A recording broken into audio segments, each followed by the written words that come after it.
Assalamualaikum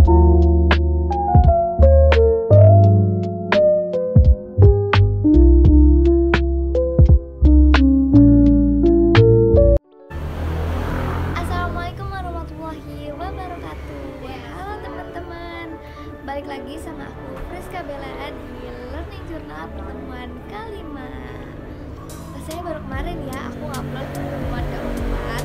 Tentunya ini Learning Journal mata kuliah penulisan berita dan artikel. Nah kemarin teman-teman ada yang ingat gak nih di pertemuan 4 kita ngebahas apa?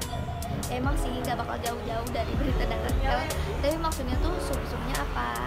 Kemarin aku ingetin lagi, kita tuh ngebahas ada teknik peliputan berita, terus ada pembuatan beritanya bagaimana tekniknya, terus ada teknik pembuatan artikel juga, artikel ilmiah ya aku jelasin kemarin. Maaf ya emang agak sedikit lupa, makanya kita harus rajin-rajin belajar dan rajin-rajin mengulas biar tetap ingat. Oke, dalam penyampaian materinya ini tentunya seperti biasa berbentuk kelompok. Waktunya kelompok 3 untuk menyampaikan materi. Nah, penyampaian materi itu tentang peliputan dan penulisan berita yang efektif. Kemarin kan cuma tekniknya aja, cuma dasar-dasarnya. Nah, kalau sekarang lebih menjurus ke sub-subnya, itu yang efektif bagaimana, menurut peliputannya, terus penulisannya juga seperti itu. Nah, kemungkinan dalam penyampaian materi ini sampai akhir semester itu dilaksanakan dengan berkelompok gitu ya, sampai kelompok 10 atau lebih, itu tergantung kondisional nanti. Pokoknya aku bakal sampaikan tentang ini sekarang. Bicara tentang penulisan dan peliputan berita yang efektif ini tentunya gak jauh dari kata-kata jurnalistik. Tentunya gak asing ya di telinga kita tentang jurnalistik. Jurnalistik ini adalah pilar utama penyebaran informasi akurat, kredibel, dan juga objektif nih. Nah sekarang kan perkembangan teknologi dan media digital menambah tantangan dalam jurnalistik. Apalagi kita melihat keadaan sekarang ya, benar-benar emang teknologi ini sangat berkembang pesat. Nah, jurnalis, teman-teman tahu kan, jurnalis ini adalah pegiat dalam kegiatan jurnalistik. Itu harus menguasai teknik peliputan dan penulisan berita agar tetap relevan dan agar kegiatan jurnalistik ini tetap efisien dan berkualitas seperti itu. Kita next ke teknik peliputan berita. Banyak hal yang bisa kita bahas di sini, yaitu ada sumber informasi. Sumber informasinya itu nggak dari Google atau dari AI ya teman-teman, yaitu dari wawancara atau memberikan pertanyaan kepada narasumber dan saksi mata gitu. Lalu ada observasi. Observasi itu turun langsung ke lapangan ke tempat kejadian. Juga ada riset mendalam terkait berita yang akan disampaikan. Ada juga etika dalam peliputan berita. Nah, tentunya dengan mematuhi kode etik jurnalistik itu penting ya. Ada metode peliputan, ada investigasi, liputan langsung, dan wawancara mendalam. Teknologi juga berperan dalam perkembangan teknik peliputan berita, yaitu ada media sosial dan jurnalistik data semakin berpengaruh. Selanjutnya ada teknik penulisan berita. Itu di dalam struktur berita itu menggunakan 5W plus 1H dan piramida terbalik. Apa sih itu piramida terbalik? Jadi itu kayak badan beritanya. Kalau piramida terbalik kan itu ya bentuknya. Itu ada judul berita terlebih dahulu, ada teras berita, ada pengerangai berita, ada tubuh berita, juga ada kaki berita atau disebut penutup berita gitu. Nah itu piramid terbalik. Ada juga piramid yang gak terbalik.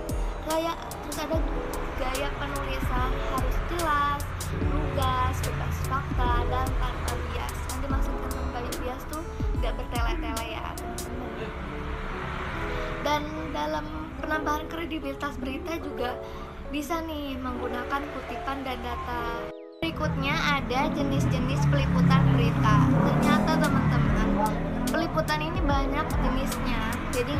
sekedar meliput suatu kejadian atau suatu peristiwa. Harus disesuaikan ya. Yang pertama itu ada hukum dan kriminalitas dalam peliputan. Sumber beritanya itu ada polisi, pengadilan, saksi, dan juga korban. Tantangannya dari jurnalis itu ada akses informasi yang agak sulit, keselamatan jurnalis, tekanan dari pihak berwenang juga bisa terjadi nih. Etikanya tentu mematuhi kode etik jurnalistik. Jadi sumber beritanya tantangannya juga berbeda nih. Yang kedua ada politik. Sumber beritanya ada pemerintahan, partai politik, analis, akademisi, dan juga dari rakyat bisa ya. Tantangannya itu ada menjaga netralitas dan objektivitas. Jadi jurnalis ini harus netral nih teman-teman. Yang ketiga ada peliputan ekonomi. Itu sumber datanya ada laporan keuangan, data statistik, juga lembaga resmi tentang keuangan seperti Bank Indonesia atau lembaga keuangan seperti Menteri Keuangan, Kementerian, Kedinasan seperti itu yang mengurus tentang keuangan. Tantangannya tentunya menyederhanakan data kompleks agar mudah dipahami.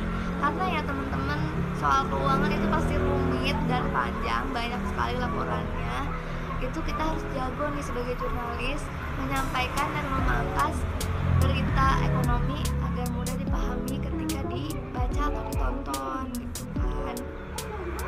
Dan masih banyak lagi lainnya jenis-jenis peliputan, misalkan tentang pendidikan, itu sumbernya pasti berbeda, tantangannya juga berbeda gitu kan, tentang pertanian atau tentang peperangan misal.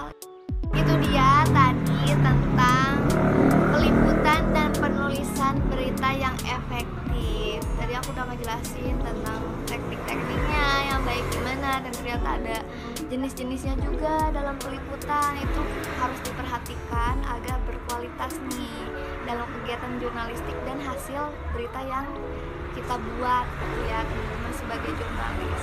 Jadi jurnalis ini harus memiliki keterampilan teknis dan memahami etika jurnalistik. Peliputan juga harus dilakukan dengan metode yang tepat dan sesuai jenis berita yang tadi sudah aku sampaikan, dan harus dicatat itu ya. Apalagi di era digital seperti ini, seperti sekarang, jurnalis ini harus tetap menjaga akurasi dan kredibilitasnya. Jangan sampai tuh ada kejadian copyright atau ngekopas berita lain tinggal nempel-nempel, gak ada perjuangan untuk. Oke, sekian yang bisa aku sampaikan di pertemuan kelima ini. Pokoknya ditunggu untuk learning journal selanjutnya, bakal terus update, dan semoga bisa bermanfaat buat teman-teman juga ya.